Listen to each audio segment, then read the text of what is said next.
this is a side-by-side comparison, aka a versus video between the Nikon Z7 and the Nikon D850. So the point of this video is to help anybody out there decide whether or not you would like to buy a Z7 or a D850 if those are the two options that you have. Or if you have a D850, is it worth upgrading and adding a Z7 to your bag or not? But let's jump into the first spec and let's talk about the sensor in the Nikon Z7. You've got a 45.7 megapixel FX format BSI CMOS sensor with no AA filter. On the D850 side, you have a 45.7 megapixel FX format BSI CMOS sensor with no AA filter. Do they sound like they're the same sensors? Raise your hand if you say yes.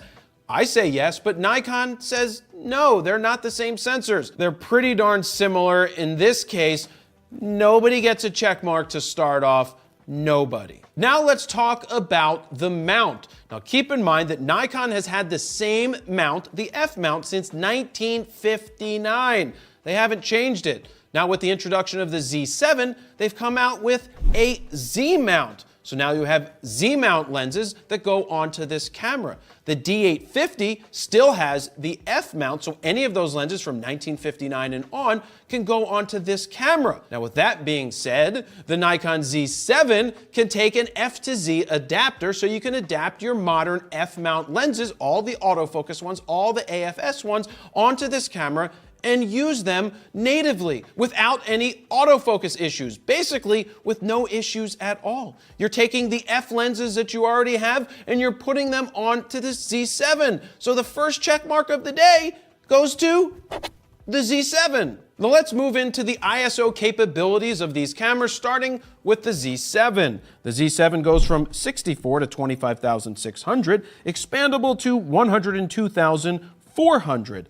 The D850 goes from 64 to 25,600, expandable to 102,400, or basically, they do the exact same thing. So how do you determine who gets a check mark here? Well, I'm gonna call on DP Review because they are somebody who does super high, over-the-top tests, in my opinion, of these cameras. So what they have found, when you push the Z7 4, 5, 6 stops, meaning bringing back the shadows and the highlights because your exposure was so far off, you start to see some banding. Now, those bands are caused by the phase detect AF sensors that are on the image sensor themselves. You won't see that show up in the D850. But the moral of the story here is don't be off by 4, 5, or 6 stops when you're taking photos. Get your exposure much better. In this case, I'll give a half a check mark to the D850. Since I just mentioned autofocusing points, let's look at the Z7 because it has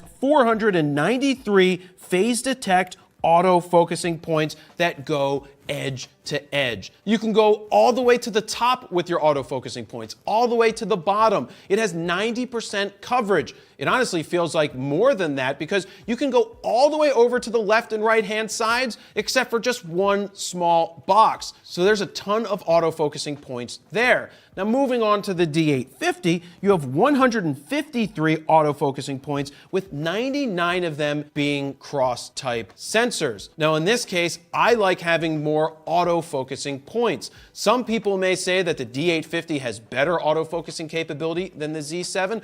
I think the Z7 is pretty darn good with its autofocus. Now, with that being said, the D850 has 3D tracking. People love that 3D tracking so that the camera makes all the decisions for them and follows the subjects.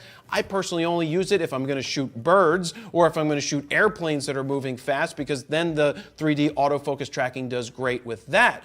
The Z7 doesn't offer you the 3D tracking any longer. They have a new form of autofocus tracking, but it's not as good as the D850. Let's just say this. In terms of being able to move your autofocusing points further, I'm going to give a check mark to the Z7.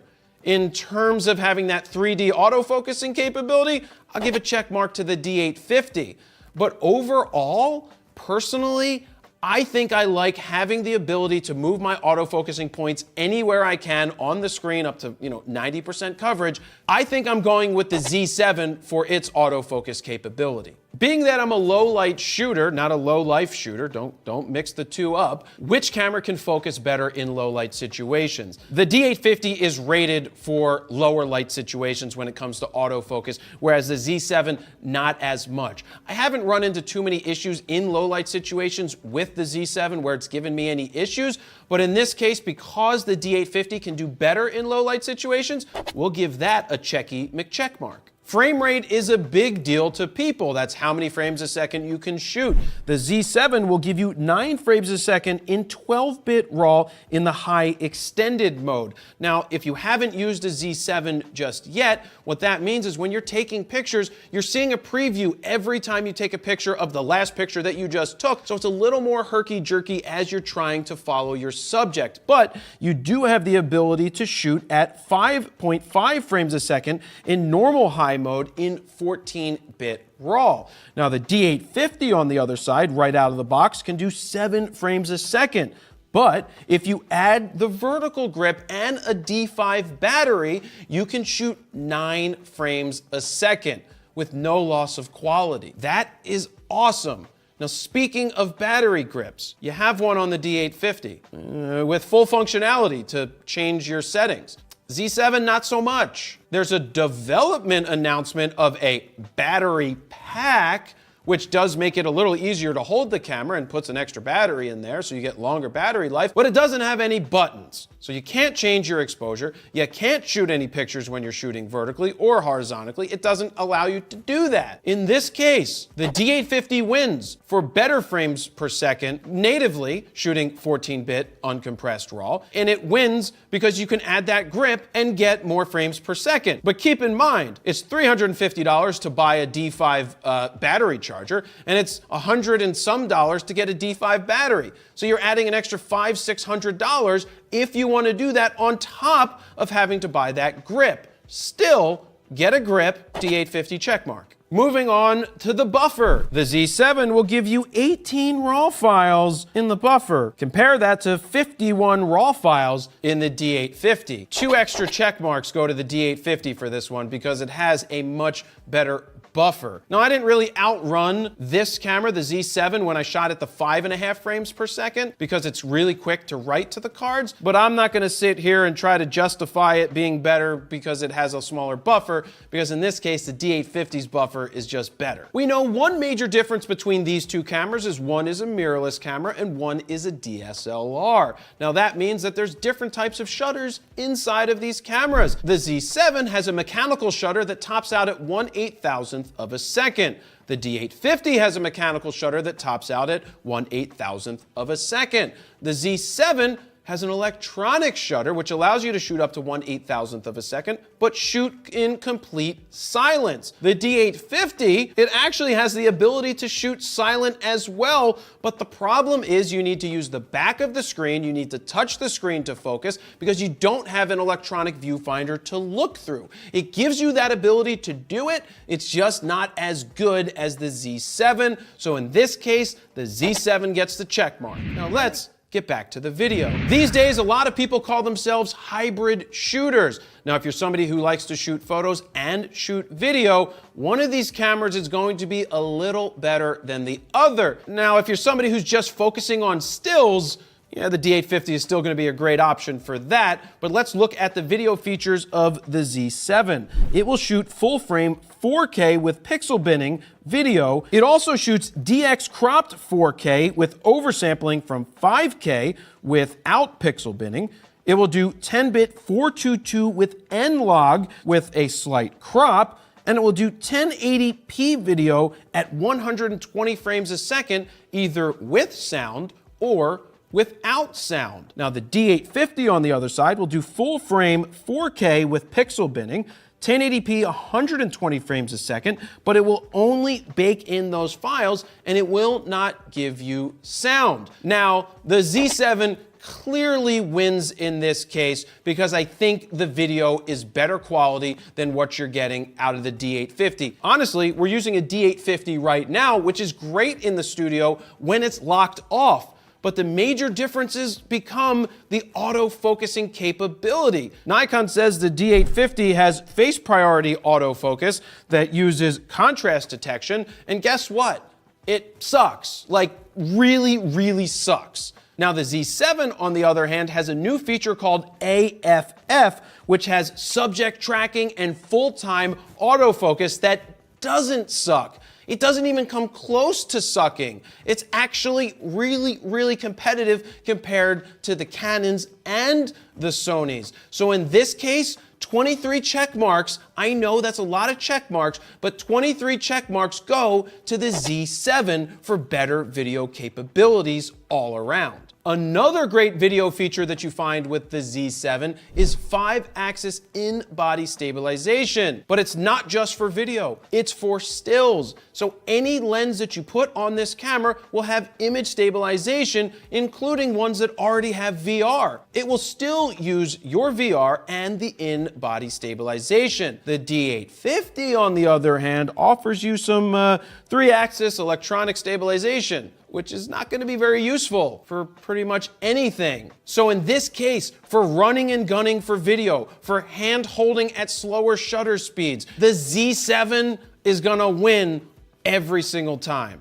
Checkmark Z7. Now, I know these cameras are very similar with most of their features, but being that the Z7 is a mirrorless camera, it has an electronic viewfinder, whereas the D850 has an optical viewfinder. Now, do you see how I said those? I said those both really positively, because there's really nothing negative about an optical viewfinder, well, other than the fact that you can't see your exposure live. You do have 100% viewfinder coverage, but you also have 100% viewfinder coverage on your Z7. Now, I did make a video that explains the difference between an optical viewfinder and an electronic viewfinder. That you could click the I or the link down below so you can see the differences there. This starts to become personal preference, but once you use an electronic viewfinder, especially a high quality one like Nikon put in here that is 3.69 million dots, you really can't tell the difference between the optical viewfinder and the electronic viewfinder, at least in terms of quality. What I love about electronic viewfinders is seeing my exposure right in front of my eye. As it changes, as I change it, am I over, am I underexposed? I can tweak it right from there. I can change menu settings right inside the viewfinder without having to take my eye away from it, whereas with the optical viewfinder, you're always chimping to check all of these other things. I love an electronic viewfinder. I think the pros far outweigh the cons of having an electronic viewfinder versus the optical viewfinder. Now, I know a lot of old-time shooters are going to be like, I can't go and use an electronic viewfinder because it's going to mess with me. It doesn't mess with you. I think it will make you a better photographer as well. So check mark Z7. The Z7 offers you a 3.2-inch, 2.1 million dot tilting touchscreen, whereas the Nikon D850 offers you a 2.36 million dot tilting touchscreen, which is slightly better. I like more resolution. So in this case, we're giving a check mark to the D850 for the higher resolution. Now, something that the D850 has that the Z7 doesn't have is back illuminated buttons. Because it's a larger camera, they have the ability to squeeze those things in this camera. I like the back illuminated buttons. They are great when you're in a lower light situation and you need to see what buttons are without, bringing out your cell phone to point it at the back of the camera. So in this case, for the screen and for the buttons, checkmark D850. Which one of these cameras is going to be heavier? I will let you guess. Did you get your guess in yet? Yeah, you're right. The D850 is heavier. It clocks in at 2.01 pounds or 915 grams, whereas the Z7, which is a little more dainty, comes in at 1.29 pounds or 585 grams. So you can see the difference here. The D850 is a beast. It's big. It's heavy. It feels great in the hands. The Z7 is lighter. Still feels really good in the hands because of the nice big grip that they built onto it. They didn't do what Sony did and make a really small, light, hard to hold camera. With that being said, you can still get a vertical grip for the D850, which is going to help if you have larger hands. where you can't do that with the Z7. Also, sometimes your pinky may end up on the bottom underneath the camera if you have bigger hands. The function buttons are a little harder to reach on the Z7 versus the D850. But if you're a little older and you want something lighter and easier to carry around, the Z7 is a better option for you in that case. I don't mind either way. I like the feel of the Z7. I hate the fact that it doesn't have a grip. I really would love the grip.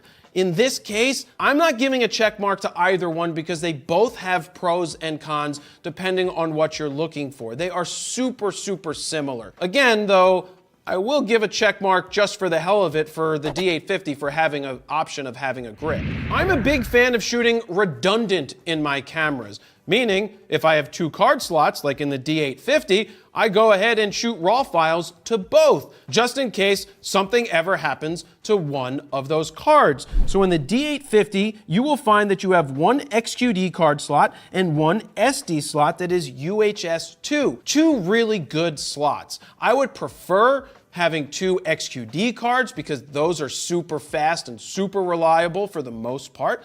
On the Z7, you have 1 XQD card slot. Nikon says because they're super reliable, I do need to tell you that in the D850, while we were recording earlier today, we did have it error on a file.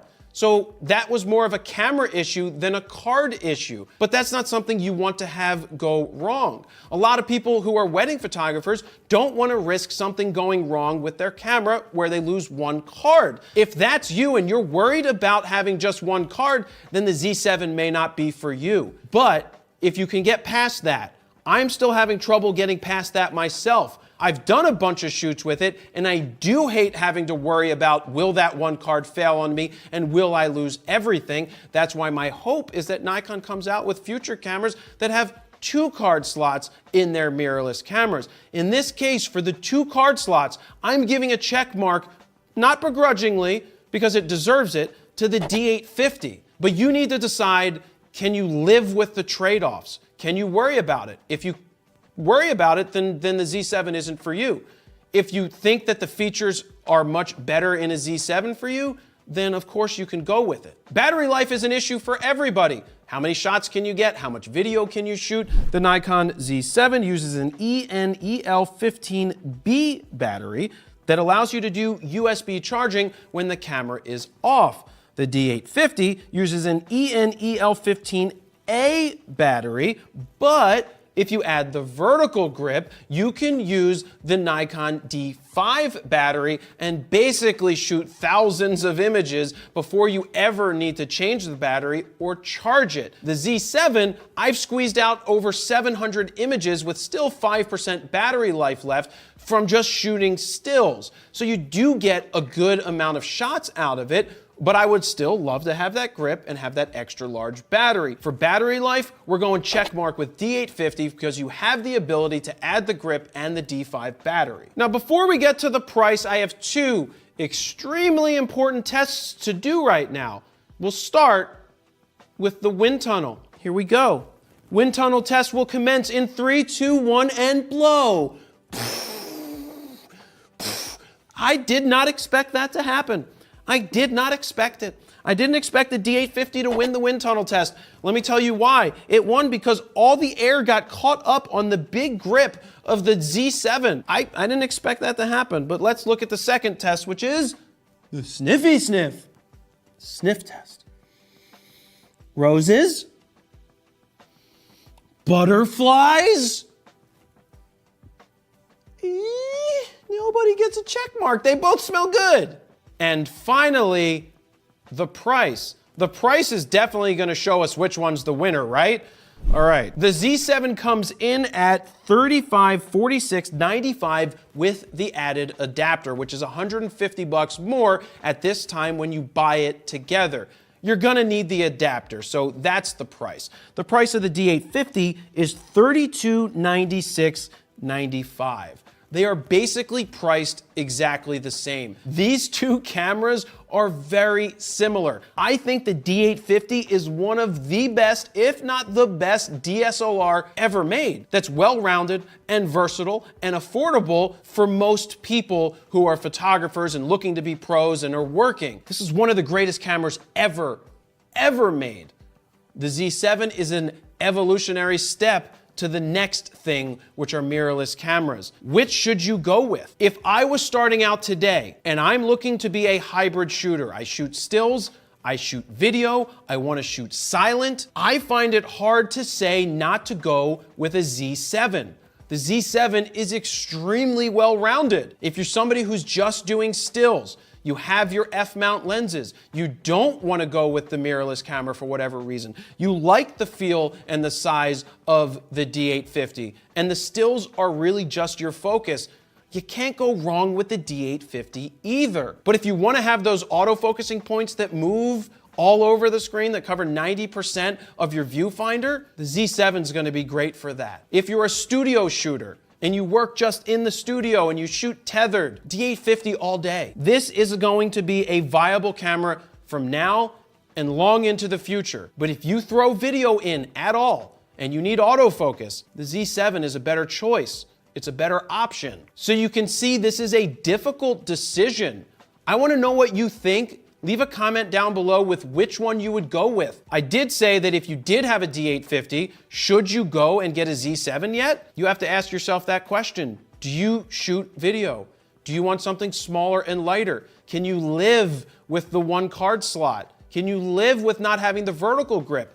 I find it hard to not have that vertical grip, but I do think that the pros far outweigh the cons with going with a Z7. If you already have a D850, you're probably not selling it unless you really need those other features. So you need to think about that, and then you can make a decision from there.